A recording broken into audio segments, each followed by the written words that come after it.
Hi, I'm Alex Bugias, and this is the Bannock and Tea Time podcast, brought to you by the First Nation Housing Professional Association, also known as FNHPA. Today I have our founding board member, Roxanne Harper. Thanks, Thank Roxanne. you. Well, thank you for inviting me, Alex. You're really busy. No more than anybody else in the organization. So we appreciate very much the time that you're taking right now. It's an honor to be with you. Thank you. Just to start off, real basic introduction. Can you tell us a little bit about yourself and how you entered the world of First Nation housing? Oh, well, I have worked in the industry for close to 40 years now. I started out back home in New Brunswick. I'm originally from Illground First Nation, and I started out working back east in delivering programs for Indigenous people. I then went on to CMHC, where I was there for 7 years, and I left CMHC to start Turtle Island Associates. And while running Turtle Island Associates, I had the opportunity to be part of the process of developing FNHPA. Good. So, as a founding board member, why FNHPA? Oh, there's just so many reasons why I would think we'd need an organization like FNHPA, but primarily it's because we needed to create space in a home for people who are working in the housing industry to gather, to share, to communicate, to network, and to increase opportunities to improve housing on reserve.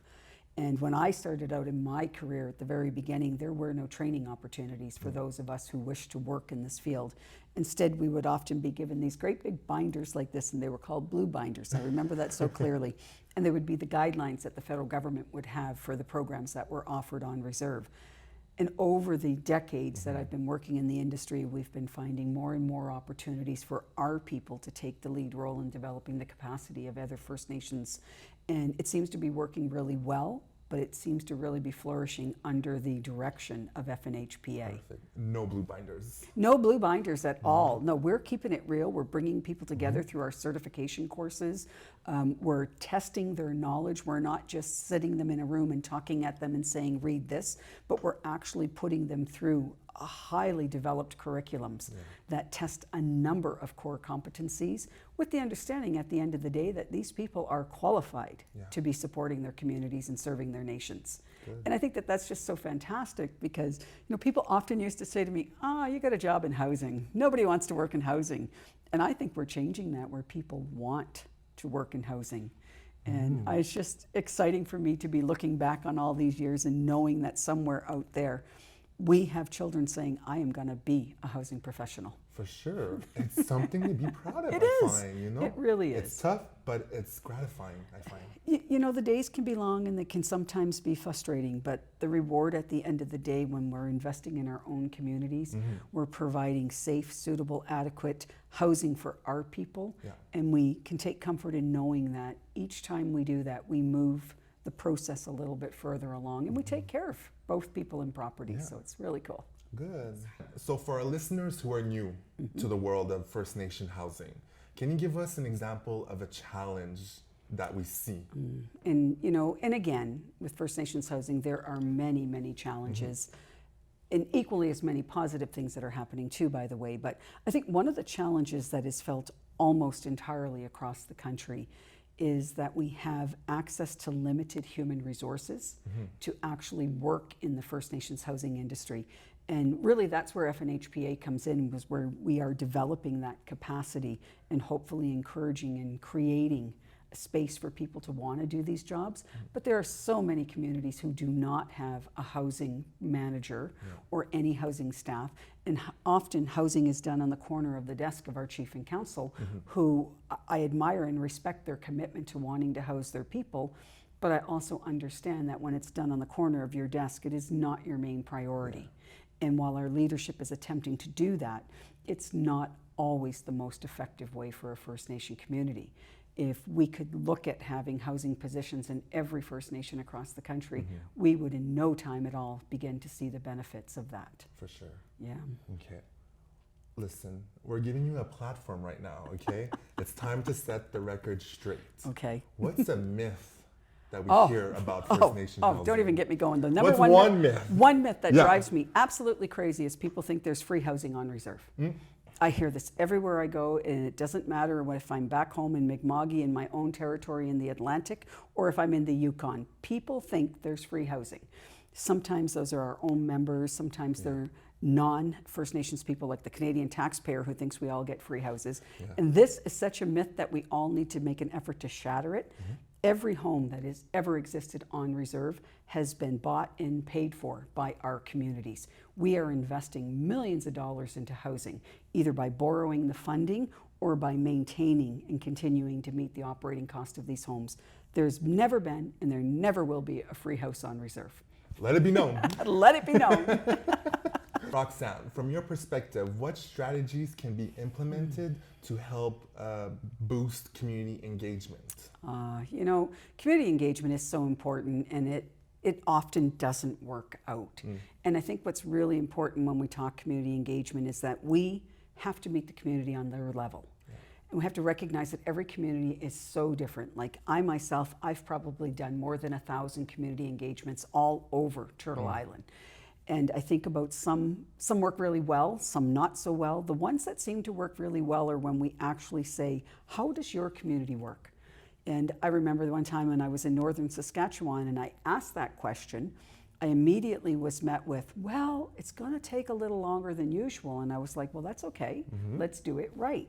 And their approach to community engagement, and I'd only ever seen it that one time, was that they would start the process by having a meeting with all the women, and then they would meet with all the men, and then they would meet with the youth, and then they would bring everybody together and discuss the findings from all of those groups. From each individual group. It was really fascinating to see them working this way, and when I inquired about it, it was really just their governance practice, how they worked as a community, and the importance of creating the space for each voice.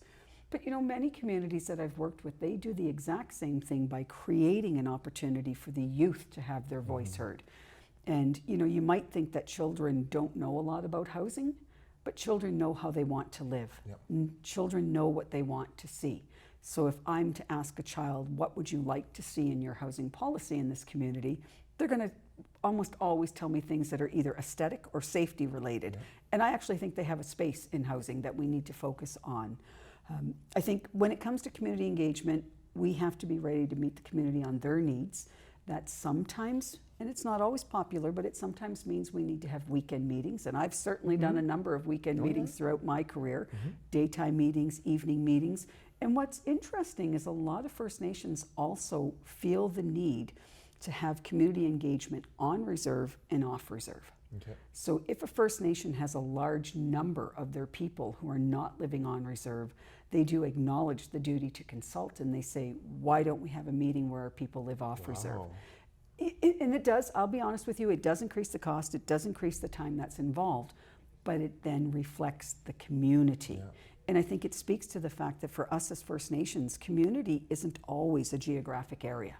It's not always this particular parcel of land. You know, our people travel, we move around, but we're still connected to the community. So I always tell people, if you're going to do community engagement, you got to figure out where they're starting from.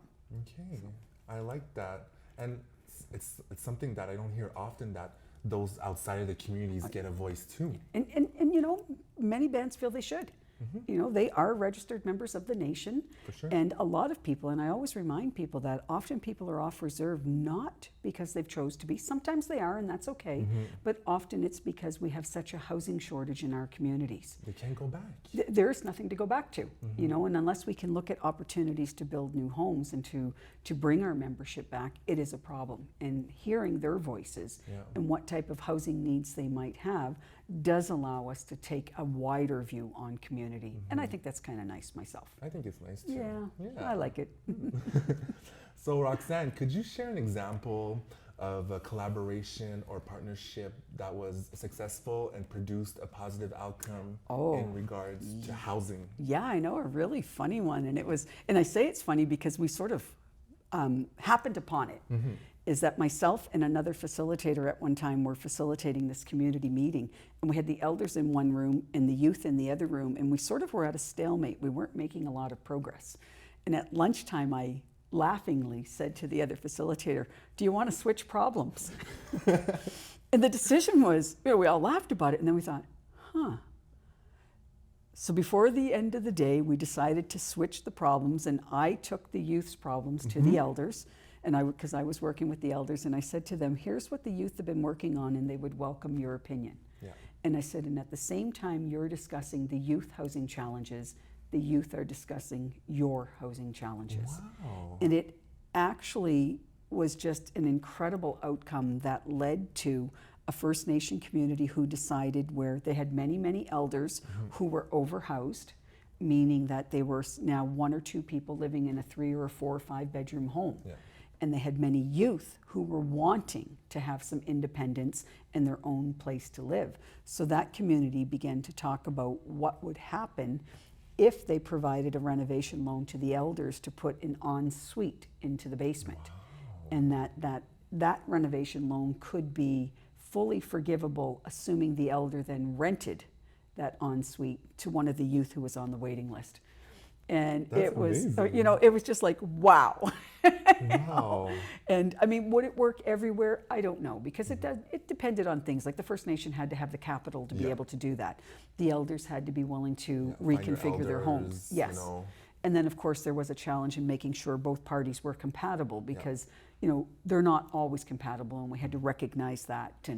But you know, for the most part, it was just an incredible collaboration that had great potential. And I think for a lot of us, we could really think about that. You know, and in exchange for affordable housing for the youth, we also are putting a circle of safety around our elders, knowing that they're no longer living alone. You know, and there's always somebody there to help out. The benefit of it too is we're also putting a safety net around our youth, giving them the guidance and the advice that they need from our elders.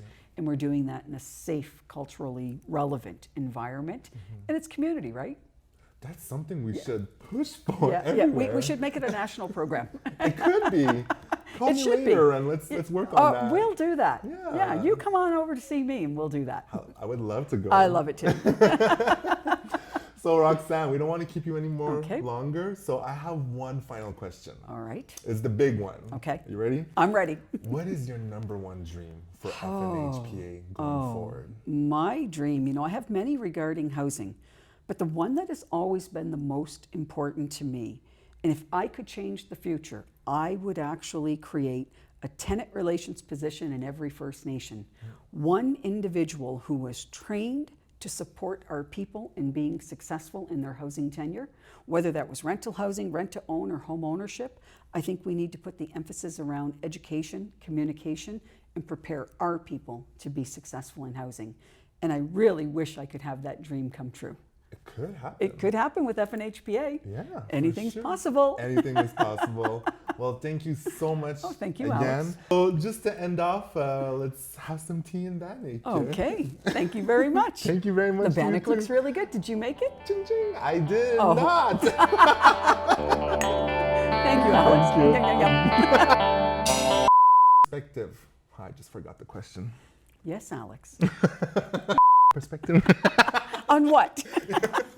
What's your dress again? It's so beautiful. No, not on record. Oh, no. In professional housing. I always screw that up. There's going to be a cut and things. How's my hair looking? So why is Alex changing his shirt? 6? Holy, what number am I? 5.